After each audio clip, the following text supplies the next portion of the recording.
राधे राधे। मेरे प्रिय साथियों, आप सभी को दीपावली की बहुत बहुत शुभकामनाएं। आप सभी लोग जानते हैं दिवाली रोशनी, खुशहाली और माँ लक्ष्मी के आगमन का पवन पर्व होता है। इस दिन अगर सही विधि विधान से माँ लक्ष्मी और भगवान गणेश का पूजन किया जाए तो साल भर घर में सुख, समृद्धि और धन की वर्षा बनी रहती है। मेरे प्रिय साथियों, आज की इस वीडियो में हम आप सभी को दिवाली पूजन की बहुत ही सरल और संपूर्ण विधि बताएंगे। तो देखिए, हमारे हिंदू धर्म में दीपावली का त्योहार सबसे बड़ा त्योहार माना जाता है और दीपावली के दिन लक्ष्मी जी का पूजन भी किया जाता है कि हमें लक्ष्मी जी का पूजन कैसे करना चाहिए, कौन सा मंत्र बोलना चाहिए और पूजा विधि के तुरंत बाद कौन सा उपाय करना चाहिए ताकि माँ लक्ष्मी का निवास स्थायी रूप से हमारे घर में बना रहे। तो देखिए महाराज, दीपावली के दिन शाम के समय में हमें इस पूजन को करना होता है। शाम के समय नहा धोकर स्वच्छ वस्त्र धारण करके सबसे पहले आप एक चौकी लगा लें। महाराज ध्यान रहे कि चौकी आप इस प्रकार से लगाएं कि आपका जो मुख है वह उत्तर दिशा की ओर होना चाहिए। अगर उत्तर दिशा की ओर मुख ना कर पाए तो उत्तर दिशा की ओर मुख करके आपको इस प्रकार से एक चौकी लगा लेनी है और चौकी के ऊपर लाल रंग का वस्त्र बिछा लेंगे। अब इसके ऊपर हम लक्ष्मी जी और गणेश जी का एक पोस्टर लगाएंगे। महाराज, इस तरह के पोस्टर आपको मार्केट में बड़े ही आसानी से मिल जाएंगे और ये बहुत ही ज्यादा महंगे भी नहीं मिलते हैं। 10 से 20 में बड़े ही आसानी से आपको मार्केट में कहीं भी मिल जाएंगे। और अब चौकी के ऊपर हम गणेश जी और लक्ष्मी जी की जो नई प्रतिमा या मूर्ति लेकर आए हैं उन्हें स्थापित करेंगे और विराजमान कर देंगे। मूर्ति नहीं लेकर आए हैं तो पहले से जो आपके घर में गणेश जी लक्ष्मी जी की मूर्तियां हैं उन्हें भी स्थापित कर सकते हैं। साथियों, इसके बाद में सुपारी के रूप में हम भगवान विष्णु को यहाँ पर विराजमान कर देंगे। महाराज, अगर आपके पास में भगवान विष्णु जी की मूर्ति या फोटो कुछ तो आप उन्हें भी विराजमान कर सकते हैं। महाराज, ये बात भी आप जानते होंगे कि सोना और चांदी माँ लक्ष्मी का ही प्रतीक होता है। तो सोने चांदी की जो भी चीज आपने धनतेरस के दिन खरीदी है उन्हें आप पूजा स्थान पर रख दें और नया कुछ नहीं लिया है तो पहले से हो सोने चांदी की, उन्हें भी आप रख सकते हैं। मेरे प्रिय साथियों, इसी के साथ हम कुछ पैसे भी रख देंगे क्योंकि जो धन पैसा होता है इससे भी माँ लक्ष्मी का ही स्वरूप माना जाता है। और साथ ही में धनतेरस के दिन अगर आपने कोई बर्तन वगैरह खरीदा है तो उसे भी हम यहीं पर रखने के लिए इन सभी का हमें पूजन करना होता है। अब देखिए महाराज, जो दिवाली की पूजा है ये एक बहुत ही बड़ी पूजा मानी जाती है। तो इस दिन कलश स्थापना करना बहुत ही शुभ रहता है। अगर आपके पास समय है तो कलश स्थापना इस दिन जरूरी कीजिएगा। तो जहां आप बैठे हुए हैं अपने हाथ से लेफ्ट हैंड की तरफ यानी कि लक्ष्मी जी के राइट हैंड की तरफ में हमें चावल की एक ढेरी लगानी है। महाराज ध्यान रहे कि पूजा में प्रयोग किए गए चावल बिल्कुल भी खंडित नहीं होने चाहिए। तो चावल से हम यहाँ पर एक अष्टद कमल बना लेंगे क्योंकि माँ लक्ष्मी को अष्टदल कमल बहुत ही प्रिय है। अगर आपको बनाना नहीं आता है तो केवल आप चावल की ढेरी लगाकर भी इसके ऊपर कलश स्थापना कर सकते हैं। इसमें हम पूर्ण रूप से जल और गंगा जल भर लेंगे और इसके ऊपर में स्वास्तिक बनाकर रख लेंगे। इसके बाद इसमें हल्दी, सुपारी, सिक्का, थोड़े से चावल कलश के अंदर डालकर कलश का कंठमौली धागे से बांध देंगे।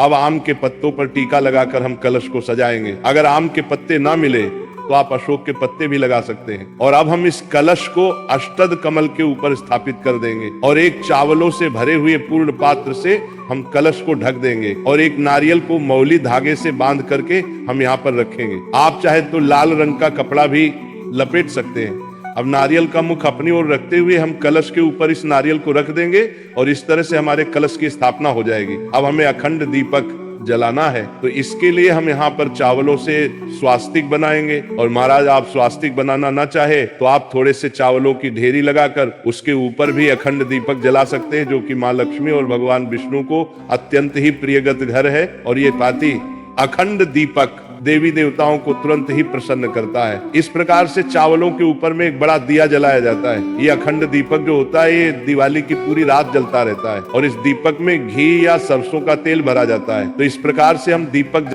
लेंगे और दीपक जलाकर प्रार्थना करेंगे कि हे माँ लक्ष्मी, आज मैं आपका पूजन करने जा रहा हूँ या कर रही हूँ, आप मेरी पूजा को स्वीकार करें। कोई गलती रह जाए तो मुझे क्षमा करें और मेरे घर में स्थायी रूप से निवास करें। साथियों, इस तरह से संकल्प करने के बाद में फिर हम पूजा को शुरू करेंगे। तो सच्चे भाव के साथ सबसे पहले हम भाव रूपी जल का स्नान छींटे के रूप में लगाकर करेंगे। तो यहाँ पर हम सभी देवी देवताओं को स्नान करा देंगे। स्नान कराने के बाद में फिर वस्त्र रूपी भावना के साथ हम मौली या कलावा जो है वो हम समर्पित करेंगे। तो यहाँ पर सबसे पहले गणेश जी को, माँ लक्ष्मी जी को, भगवान विष्णु जी को, कुबेर देव को, सरस्वती माता को, सोना चांदी जो भी चीज आपने रखी है, कलश देव को तो हमने पहले से ही मौली धागा बांध दिया है। तो इस प्रकार से वस्त्र की भावना से हम सभी को मौली समर्पित कर देंगे और अब हम सभी को तिलक करेंगे। भगवान श्री गणेश जी को, माँ लक्ष्मी को, सरस्वती माता को, कलश देव को, अखंड दीपक को, सभी को हम तिलक करेंगे। साथ ही पूजा में जो भी परिवार के सदस्य सम्मिलित हैं उन्हें भी हम तिलक करेंगे और अब हम सभी पर अक्षत समर्पित करेंगे। इसके बाद हम गणेश जी को जनेऊ संजीत समर्पित करेंगे, हल्दी की एक गांठ समर्पित करेंगे, भगवान विष्णु को भी जनेऊ समर्पित कर देंगे। जनेऊ नहीं है तो आप मौली भी समर्पित कर सकते हैं। इसके बाद हम सभी को पुष्प समर्पित करेंगे। भगवान श्री गणेश जी पीले रंग का पुष्प समर्पित करेंगे। लक्ष्मी को इस दिन अगर हो सके तो आप कमल का पुष्प जो फूल है वह जरूर ही चढ़ाएं या गुड़हल का पुष्प समर्पित कर सकते हैं। माँ लक्ष्मी को लाल रंग अत्यंत ही प्रिय है और इसी के साथ में विष्णु जी को भी हम पीले रंग का पुष्प समर्पित करेंगे। कलश देव को भी हम पुष्प समर्पित जाना जाता है क्योंकि समुद्र मंथन से माँ लक्ष्मी और कौड़ी दोनों का ही जन्म हुआ था। इसी के साथ में 5 गोमती चक्र हम ले लेंगे। महाराज गोमती चक्र में चक्रनुमा आकृति दिखाई देती है, इसे गोमती चक्र कहा जाता है, इन्हें ले लेंगे। इसी के साथ में 5 कमल नो गट्टे रखें। मार्केट में बहुत आसानी से मिल जाते हैं। लक्ष्मी चक्र भी मिलता है, उसे भी आप ले सकते हैं। इसी के साथ सुपारी भी समर्पित कर दीजिएगा। और अब इसके बाद में हम सब सप्तधान समर्पित करेंगे, यानी कि 7 प्रकार के अनाज इस दिन समर्पित किए जाते हैं। साबुत अनाज के लिए हम समर्पित करेंगे तो यहाँ पर आप गेहूं, बाजरा, जौ, चावल, चना, मूंग, धनिया इत्यादि 7 प्रकार की चीज समर्पित करेंगे। सप्तधान समर्पित करना बहुत ही शुभ माना जाता है, तो दीपावली को आप सप्तधान जरूर ही समर्पित कर दीजिएगा। और इन सप्तधान में धनिया हमने रख दिया है तो इसीलिए आपको अलग से धनिया समर्पित करने की आवश्यकता नहीं है। तो इस प्रकार से हम सप्तधान समर्पित कर देंगे मेरे प्रिय साथियों। इसके बाद में हम भोग के स्वरूप में कोई भी मिठाई समर्पित करेंगे। आप चाहे तो घर की मिठाई ले सकते हैं या आप चाहे तो मार्केट से बनी हुई मिठाई भी ले सकते हैं। और इसके बाद दिन फल जरूर ही समर्पित करने चाहिए, तो आप कोई भी फल समर्पित कर सकते हैं। और इसी के साथ कई लोग इस दिन पंचमे का भोग भी समर्पित करते हैं। सबसे ज्यादा जरूरी है इस दिन खील बताशे का भोग, तो ये भोग आप जरूर समर्पित कीजिएगा क्योंकि खील बताशा मां लक्ष्मी को अत्यंत ही प्रिय है। तो हम यहाँ पर सभी को थोड़े थोड़ी मात्रा में खीर बताशे का भोग समर्पित करेंगे। और जो बर्तन आप नया खरीद कर लाए हैं उसमें भी थोड़ी मात्रा में खीर बताशा जो है वो हम छिड़केंगे। और अब इसके बाद में 2 पान के पत्ते हमें लेने हैं। 2 पान के पत्ते ना मिल पाए तो 1 पान का पत्ता भी आप ले सकते हैं। माँ लक्ष्मी को अत्यंत ही प्रिय होता है। पान के पत्ते के ऊपर जो भी चीज आपने भोग के रूप में चढ़ाई है वे सभी चीज थोड़ी थोड़ी मात्रा में आप इसके ऊपर रख दीजिएगा। और अब हम इसे माँ लक्ष्मी को भोग के रूप में समर्पित कर देंगे और फिर हम 1 लोटा जल समर्पित करेंगे। यथासंभव दक्षिणा समर्पित कर देंगे। दक्षिणा पूजा में रही कमियों को दूर करने के 4 तार लिए चढ़ाई जाती है। और इसके बाद में दिवाली की कथा अगर आपके यहाँ पर सुनी जाती है तो इस प्रकार से आप कथा को सुन सकते हैं।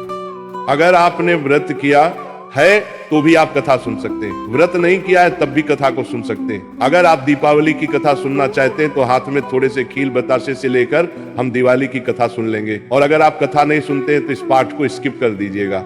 यहाँ पर हम दिवाली की कथा सुनकर जो खील बताशे हैं वह लक्ष्मी माता जी के चरणों में समर्पित कर देंगे। इस तरह से हमें कथा सुन लेनी है। और इसके बाद हम बहुत सारे दी जलाते हैं। तो देखिए दीपावली के दिन मिट्टी के दी जलाए जाते हैं, तेल, घी, सरसों के तेल से ये दी जलाए जाते हैं। तो इस दिन आप चौकी के पास में ही इन सभी दो को रखकर जला लें। और लक्ष्मी माता का जब भी आप पूजन करें तो धूप बत्ती जरूर ही जलाएं।